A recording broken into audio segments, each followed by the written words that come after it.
Hi everybody, this is Alchemist2 and I'm back again with another Audible review. And of course this was requested due to my wonderful friend Gabe. Haven't met Gabe in person yet, but I really want to now due to the fact that he really knows his stuff about his archangels.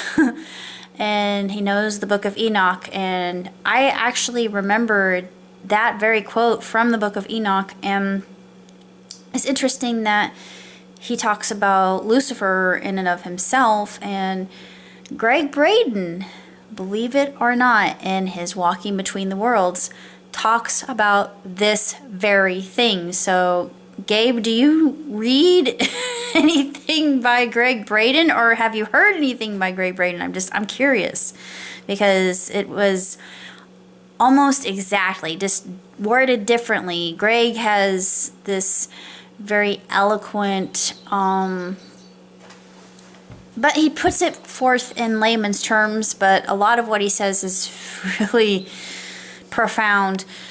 But Gabe puts it in a way that all of us can understand, and I like the way he words things. He does it in even more so of a simplistic way, and I really like that.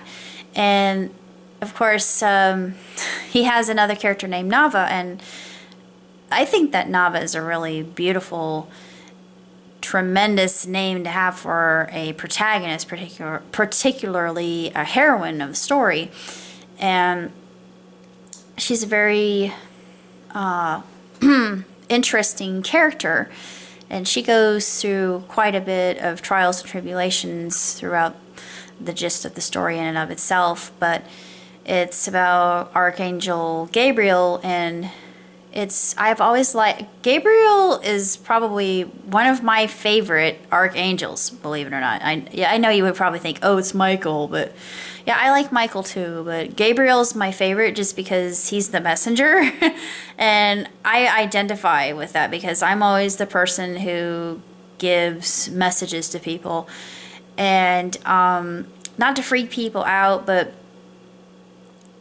in days not too long ago past, and I'm not crazy, I am totally sane, but I've been seeing just brilliant flashes of light, and I know they're angels. I thought, why am I getting angels around me all the time? And I mean, I'm glad that they're here. I'd much rather have angels than shadows, because I don't like the shadows. But if the shadows come, I know what to say. I rebuke them, because I do not want them around.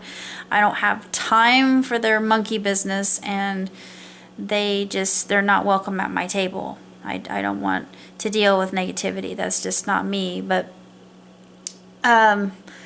see, it was actually a couple days ago. It was just unbelievable. It was almost right in front of me. It was just this brilliant sparkle of light. I've seen this, I see it time and time again, and it's now more frequent, and I thought, holy Moses, I mean, I'm not insane. And I thought, well, why would I be the one singled out? Why would I be the one that's seeing all this? Is there some kind of purpose to it? I don't understand. I mean, I read my Bible, I read devotionals. I don't wave my Christian flag. Yes, I believe that Jesus is the Christ. He taught us. He was actually one of the most well-known teachers that we've ever had, and the Messiah, by the way. I am looking forward to his return, actually. Get me out of here. But I find it very interesting that they would choose me, because I'm spiritual. I'm not religious at all. I think that dogma is a thing that separates people. It scares people. I think that the Roman edicts, he doesn't go into this. Gabriel doesn't, but I know this is what he meant. He meant the Holy Church of Rome. The Holy Church of Rome, their idea, well, the Roman Empire in and of itself was exalted to such a point that they wanted to keep every other person underneath their thumb and the iron fist. But it was unbelievable era of exuberance and opulence and affluence, and anybody who could read and understand Latin, they were in the higher class. So of course, why wouldn't they be? All the other peons, they didn't get it. They couldn't read, so it didn't matter. They were subject to everybody else. So that's why Gutenberg changed everything. But anyways, they changed some things. The Essene Gospels, they thought they were lost to time and weathering, but no, they were located in Qumran. Thank God. I love the Essene Gospel. The Essene Gospels are just so revealing, and you think this is what we really need to learn, and this is what Jesus really taught.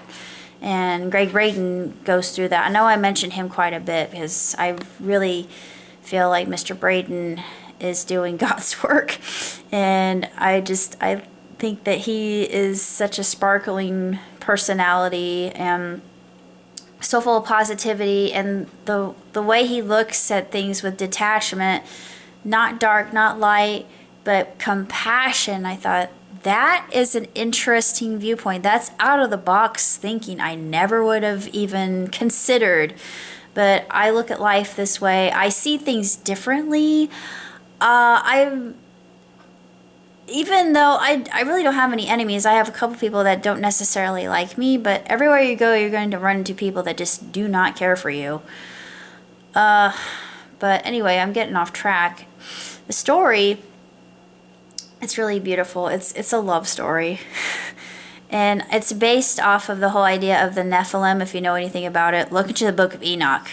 That is very fascinating.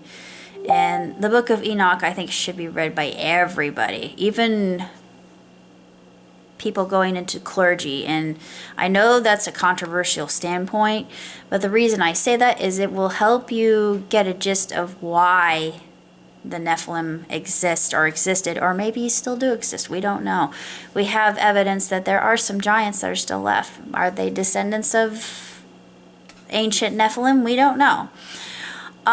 I think that they are, but theory and conspiracy theory. Gabriel's story, I absolutely love it, and it's just that whole question of soulmates, and I thought, yes, soulmates, it's so true. It's said that if you are rejected by your soulmate in this life, you rejected them in another. I don't think I did. I don't think I rejected my soulmate. I think my soulmate is on his way. I actually wrote a letter that I'm hoping to God, because I had a vision of this in my mind, but I had a vision that, and I saw it as clear as day, and I'm hoping this will come true, but I have a letter, and it's for my soulmate. I'm thinking his name's going to be David. Hope to God it will be. If it's not, who cares? But I'm going to go to the Wailing Wall. I'm going to put it in there, like the one I have for my friend from Palestine, because I haven't heard from my friend in Palestine in forever, and I want to, I know it wasn't my fault, but my dad did not like this man at all, because he felt like that this man was he just didn't care for him. He felt he was a bad influence, and he felt like this man just didn't have the best of intentions. And no, this man was a beautiful soul, and he shared a lot of things with me that, I mean, I don't know why I get people sharing things with me all the time, but they just do. I can't help it. They come to me and they tell me their deepest, darkest secrets, knowing I'm not going to tell anybody else. But anyway, the tale, it's absolutely, it's really a breathtaking story. And of course, I always have thought that Nava was a beautiful name. It does mean beautiful in Hebrew. And Gabe has certainly done his research, and he wrote it in 2017. And I'm hoping that he will write more, because I will be happy, more than happy, to do reviews. But as far as stories go, this one deserves really high grades. I definitely give it 2 thumbs way up. There were minor grammatical errors. This one actually had lesser grammatical errors than The Heart of the Night. I mean, you couldn't really tell because it was very well written. I'm actually very, very quite impressed as an English major with the way you tell stories, Gabe, because you tell it in such a compelling way. And I even without the sound effects, I can see this in my mind's eye, just this opening up, this battle that takes place with Lucifer. And yeah, spoiler alert, but it's just this wonderful marriage, quite literally, between heaven and earth. And then he goes into near-death experiences and flatlining, and I thought, ooh, now you're getting into something that I'm almost obsessed with. I mean, I'm not really obsessed with it, but I've read countless books on NDEs and experiences such as this, and I never cease to be just completely compelled by the accounts. And he says unabashedly at the very end that he is a Christian. And I thought, you're brave. You're brave to do that. I do that too. I don't broadcast it. I don't shove my beliefs down other people's throats. I say, oh, you don't do that, you're going to go to hell. But I think that our God is so loving that he gave us the ability to choose. And not only that, but he came in the form of Jesus Christ. I think about that. That just, whoa. And one more thing, I was thinking about something from the Old Testament, and an actual pastor brought this up to me. He's an evangelist, but he said it was thought that nobody could. This is my favorite, by the way. It was thought that nobody could see or interact with God, or they would be consumed by fire. Moses sat on Mount Sinai and communicated with God as one communicates with his friend. And my evangelist friend, he suggested to me that God can do anything.